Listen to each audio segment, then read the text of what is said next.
Welcome to Everything's Not Black and White with your hosts, Lala and Brian. Hello, everybody. How y'all been? It's been a while. We're so excited to be back with you on the Everything's Not Black and White podcast. And today we have a very special guest. If you all ever be in a place and you just feel the energy from someone and they make you smile and your heart is so happy, that is what our special guest here today does for me. I think we initially met at one of our Creative Mornings Columbus events here in town, and we just instantly connected. And then I kept seeing him around. I'm like, I think we're supposed to be friends. So we became friends. Not even just friends, we friends. When you friends, you take it to a whole nother level. And that is the level we have today. So we are very honored. Please welcome to the EMBW podcast, Mr. Brian John. Thank you, La. Thanks, Brian. So good to be here. Well, we love having you here, sir. So for our listeners who want to get to know who is Brian John, how would you describe who you are, sir? Well, I am a consistent learner who has been on a quest for deeper professional development, deeper stability, greater results, and that has led me from my career in education, stint with some very dark, depressive thoughts that then was kind of the catalyst for me becoming who I am today. So I'm an ever-evolving person, or at least that's what I strive to be. Now, as far as business goes, I'm an advisor for people in leadership who want to build outstanding cultures, connected cultures, cultures where people are teams and people are the focus and the highest priority, and they know the profits and results follow after that. I also offer advising for people who are just starting up, have a dream, want to do something different with their life, and ease that transition into maybe a job, a corporate job, or going into their own space as an entrepreneur. So Yeah. that's a little bit of what I am and a lot of what I do. Yeah, well, you do some really good stuff. And honestly, thinking about the environments when we're working in right now, the social and political environment, there's a lot of dark, deep, depressing things happening that a lot of people don't know how to manage through. So when you look at the landscape we're in right now, like, what are some of your observations and insights that you've experienced? Well, oftentimes the path to leadership kind of comes from one of two things, wanting to strive to make a difference, make an impact, or it's coming from the path of not being enough and someone chasing enoughness. And sometimes those paths intertwine a little bit because they're generally good people who are struggling with their enoughness and they drive to that leadership role to make their life have a legacy, have it mean something, or generate some change that is positive for folks. But oftentimes people who are in leadership roles, as they chase that, they have to confront the issues below. Mm-hmm. And a lot of times that can really have an impact on the people you're working with and you're serving. So cognitive well-being, excellent mental health is a requirement in leadership as far as I'm concerned. And that is why, as I started my business advising leaders, every time we started working through something, we were running into trauma. Mm-hmm. And that's where I felt way out of my depth. And I did not want to go outside of my scope of practice and understanding, even though I had a very dark, difficult mental health episode as I was at my peak as a leader. Mm. So I saw a lot of people who are struggling with this. We see that struggle for enoughness all across leadership. People are me, trying to show that they can handle what they're doing and they're the strong shoulders and all of these other things. And it just leaves a hole in the organization underneath them. And all the people who are impacted by that, that creates some difficult environments. Yeah. So knowing that, coupled with my own mental health journey, I realized that I now need to take the next step. And so I'm in my final year of training to become a therapist. So yeah, I've spent time in leadership and could see all the struggles that take place from that leader perspective. Not only is it lonely, but it's very rarely you're in a situation where you feel like everyone's happy with you. So there's a lot of work that needs to be done in that aspect. So I see a lot of that struggle in leadership today, of that quest for enoughness and to matter. Yeah. I think it's so interesting, the whole concept of enoughness. I have actually had 3 conversations over the last week about that. And it's 2 sides of the same coin. One side is, do you see yourself as enough when as a leader? Do you see yourself as enough even as a human being?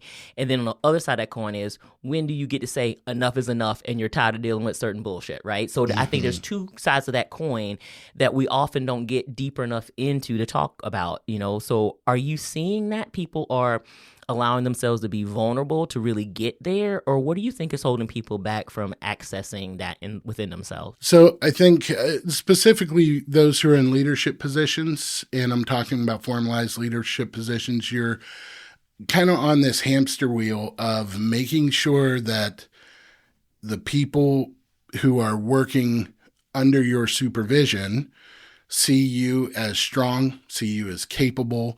And so getting vulnerable with them is extremely difficult.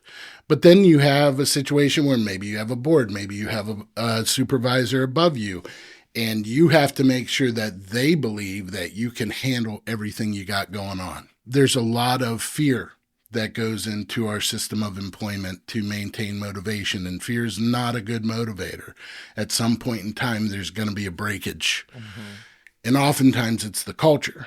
As much as we've heard organizations talk about culture, not much has changed. That's right.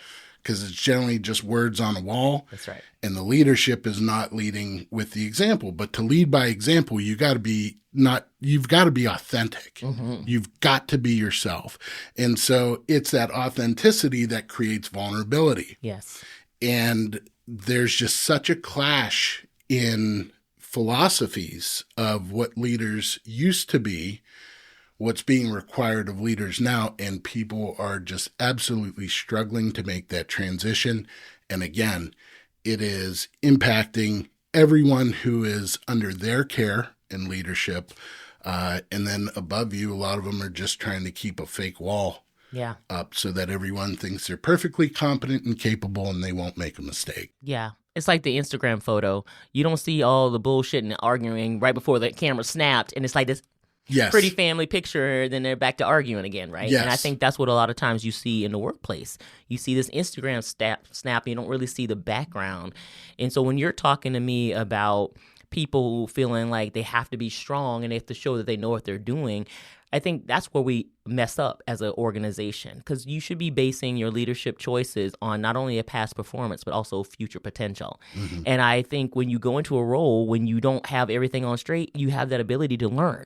Yes. And you need that ability to learn, to stretch yourself a little bit, to have some autonomy.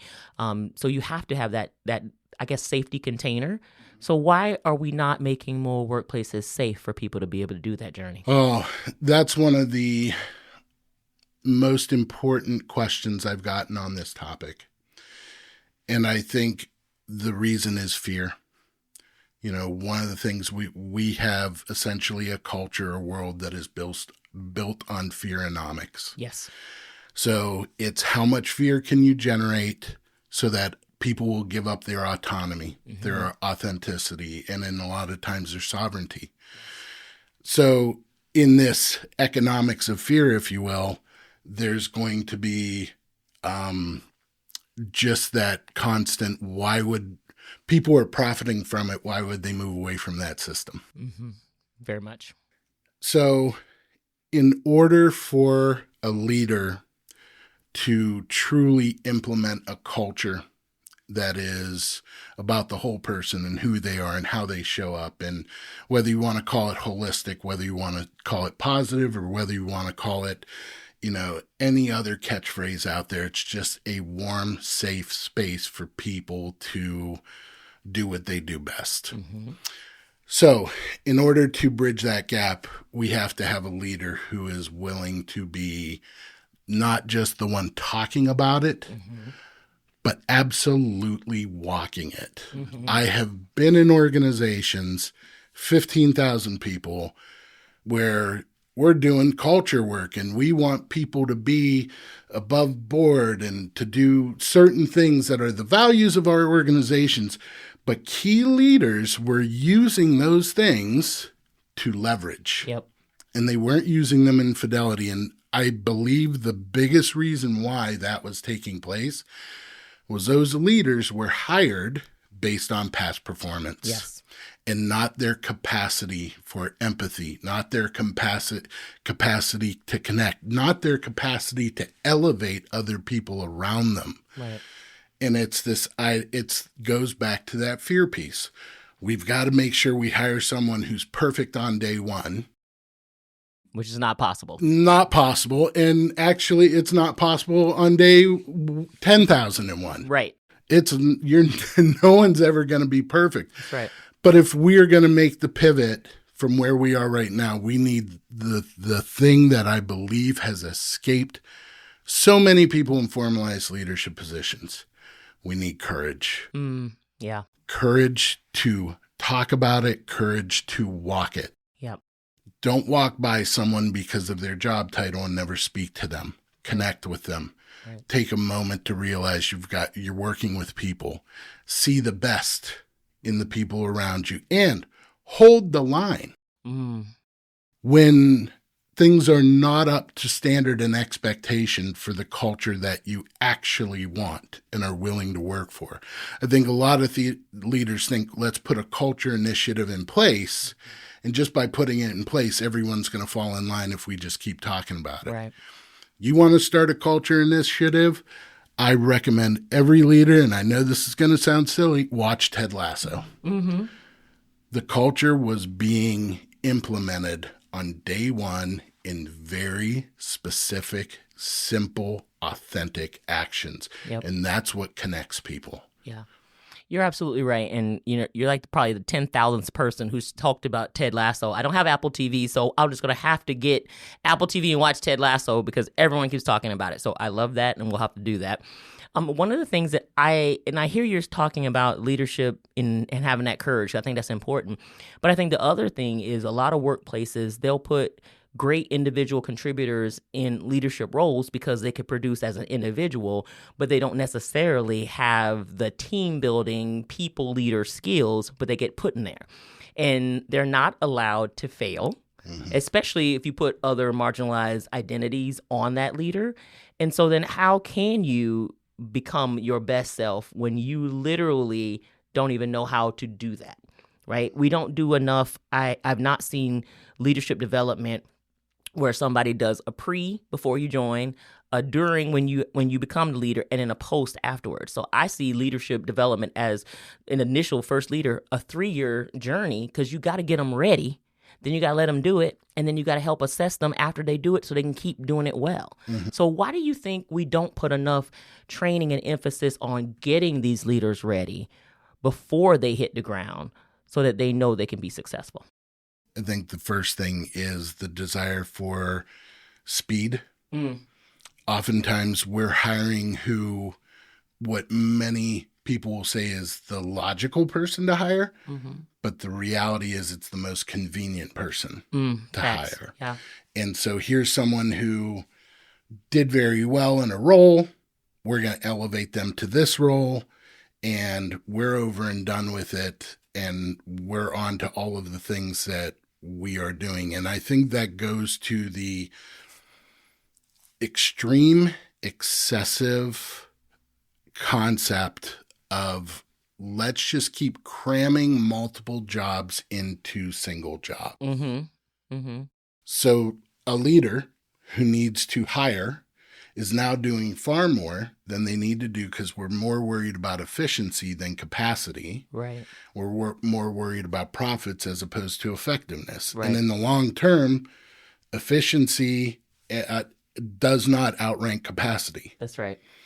So when someone is pressured to get it done, they're going with what they see as the most convenient choice. Right. So you're hiring someone who's not ready to be a leader or who's done very well in a very specific position, and other people who have more leadership skills, capacities, maybe innate gifts. Mm-hmm.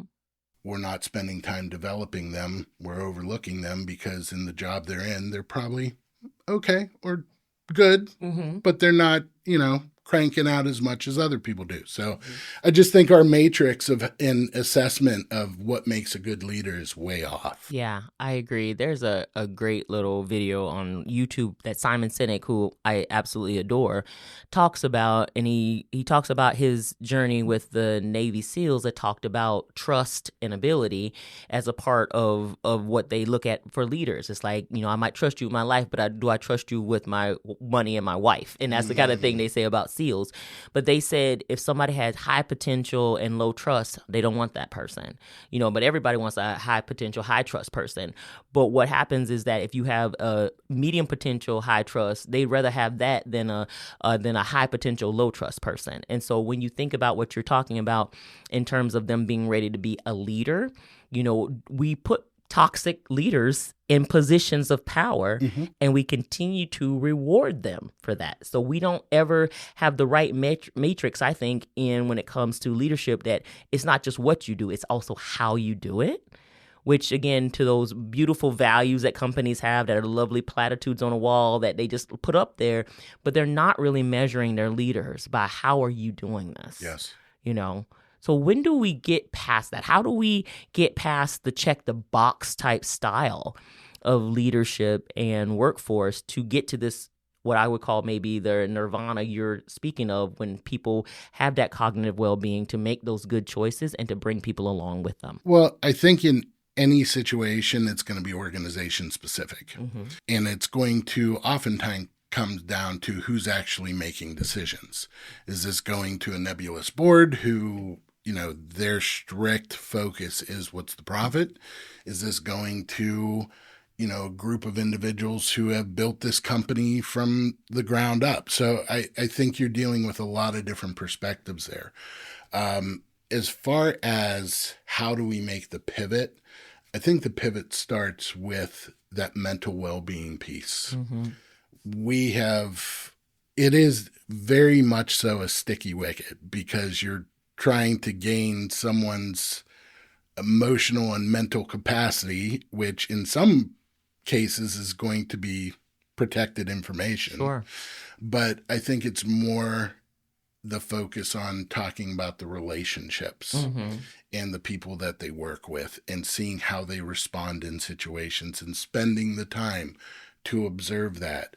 Far too often, once again, we're overloading leadership with far too many everyone actually. Right. Everyone's doing far too many jobs. Yep.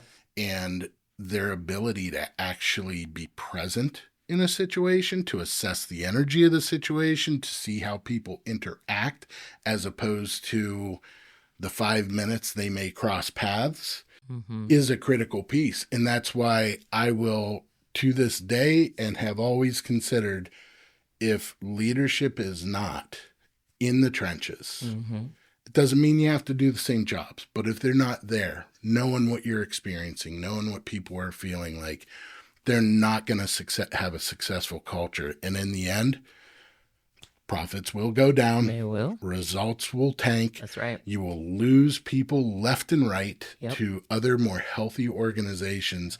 And a lot of folks are putting these ideas of let's put mental health initiatives in, but when they see the price tag on them, they decide, well, let's see how much of this program we can cut. So you're literally cutting the lifeline to building more capacity with the people that you have, that you are here to serve as their leader. And so you're shooting yourself in the foot by just maintaining that idea of where can we cut? Right. And that's the hard part, because every time something happens with recession or whatever, the first thing to go is workforce. Let's figure out how we can reduce workforce. And what they don't often understand is while you're reducing workforce for the cost of them, you're adding more pressure and stress, which could equals more tardiness, more absenteeism, less production. You're adding a whole bunch of extra things thinking you're saving this over here. And it's like my grandma used to say, you can't rob Peter to pay Paul, right? You got to be able to figure out, like, what is the long-term play here? There's a lot of short-sightedness in workplaces now that we don't think the long game. We're playing a long game here, and how do we strategize for that? They're about quick profits, and that's never going to work.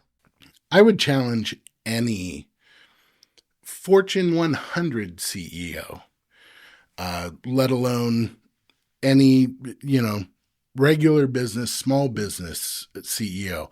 I would challenge them to say, can you argue why having people who are excellent at self-leadership, who are excellent at knowing their values, knowing their boundaries, and communicating that with people, and they are excellent at connecting and uplifting those around them, can you find any other business model that can outrank that when it comes to impact, when it comes to long-term profitability, when it comes to actually creating a workplace where people don't want to leave? Right. If companies are thinking we're just going to churn these people in and out and we'll have high turnover, that is complacency, and complacency always comes to collect. It sure does. Always.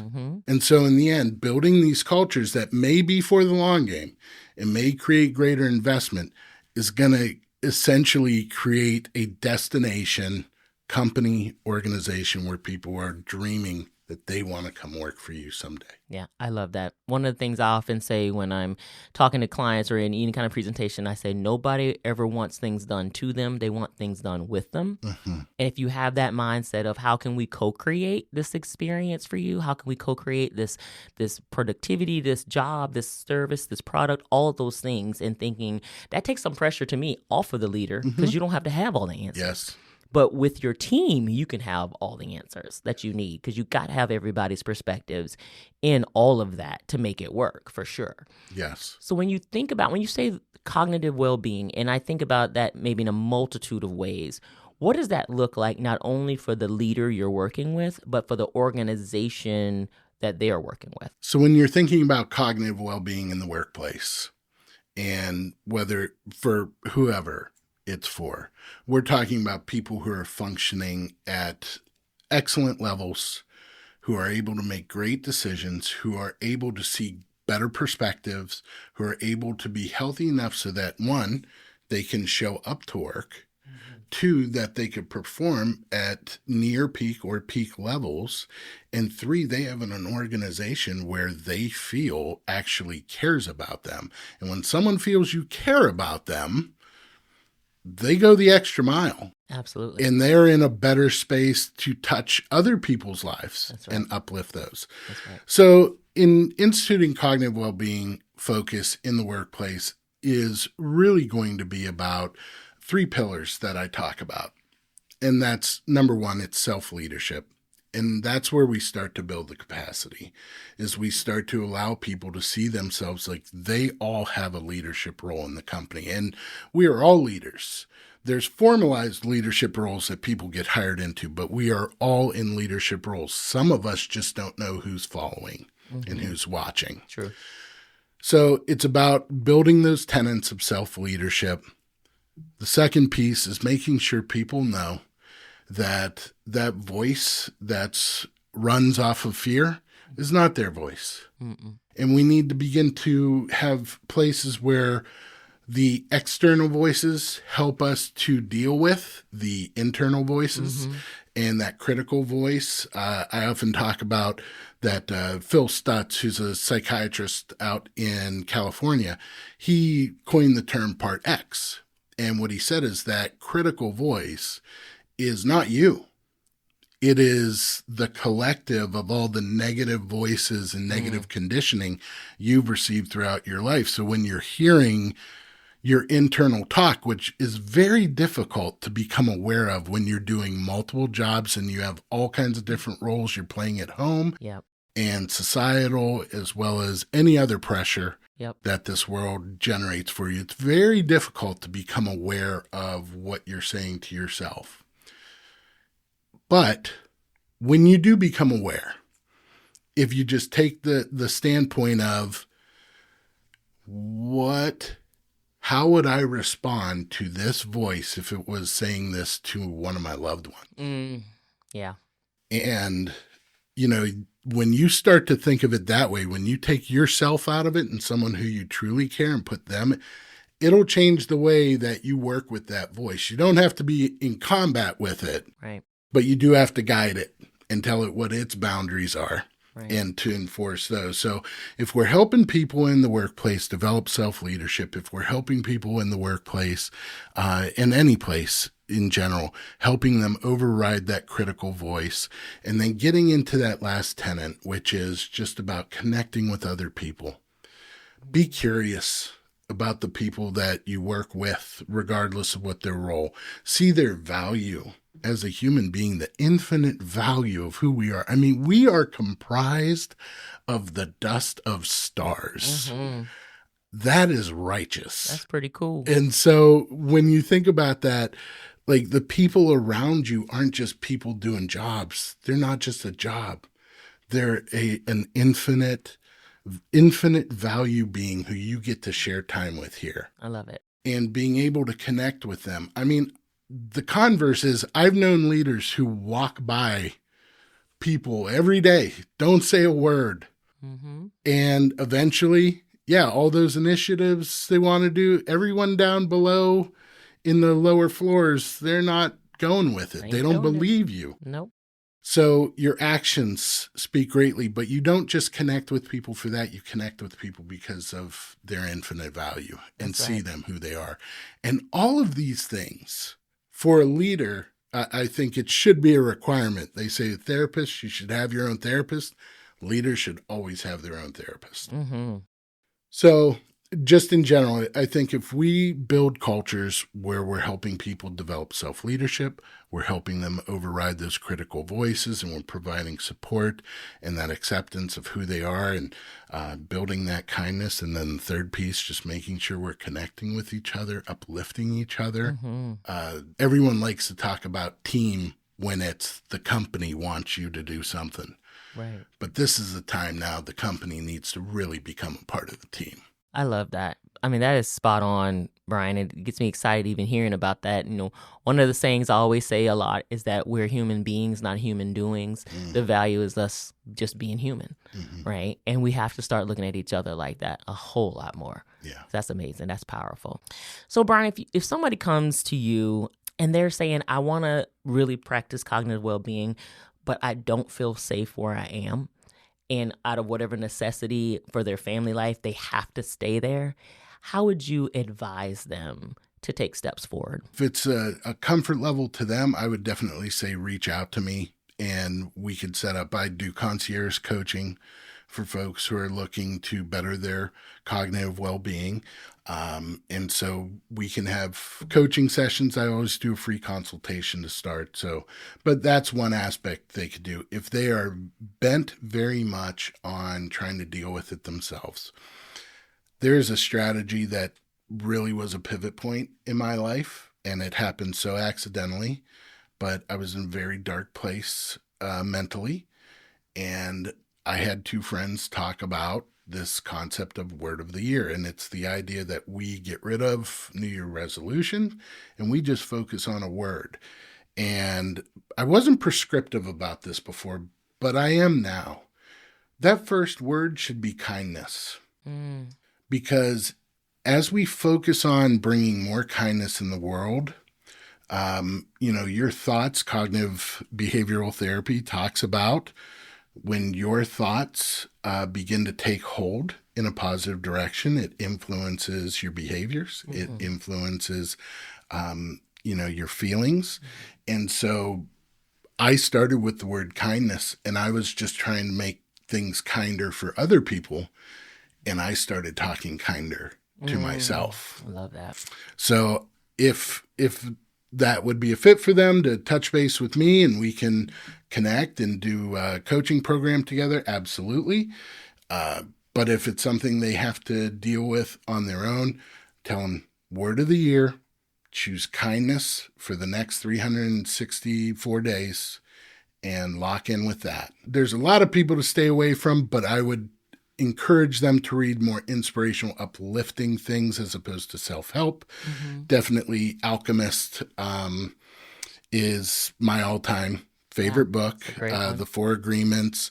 And I also would recommend, connecting on a social media with someone like a Gabor Mate, who talks a lot about why things are the way they are for many of us. And it comes from a very healthy, positive, research, scientific-based approach. He is a medical doctor, so he's coming from that approach. Yeah, I love that. Such amazing advice. Brian, so if people want to get in touch with you, how can they do that? They could definitely get in touch with me through the website, echonathena.com, but they can also connect with me on Instagram, LinkedIn, and just send me a message on Instagram. I'm at Brian John Official. I'm also at Echo and Athena, and on LinkedIn, Echo and Athena or Brian John. I love that. This has been so enlightening to me, just thinking through my own journey as a cognitive well-being leader. I got a lot of work to do, and I'm so glad that I have you in my life to kind of help remind me of that. So thank you, brother, and creating this wonderful, safe container for me and all of our listeners. I appreciate y'all so much. Thank you guys for letting me be here, and yeah, I love you both too. We love you too. Brian, can you tell people how they can get in touch with us? Yeah, if you want to get in touch with us, reach out to us at enbwpodcast@gmail.com. We'd be glad to hear your insights and any potential guests that want to come on the show. We would love to hear from you. All right, that is our show for today. We love you guys. Please share and subscribe and like us because we like you. Everybody have a great day. See ya.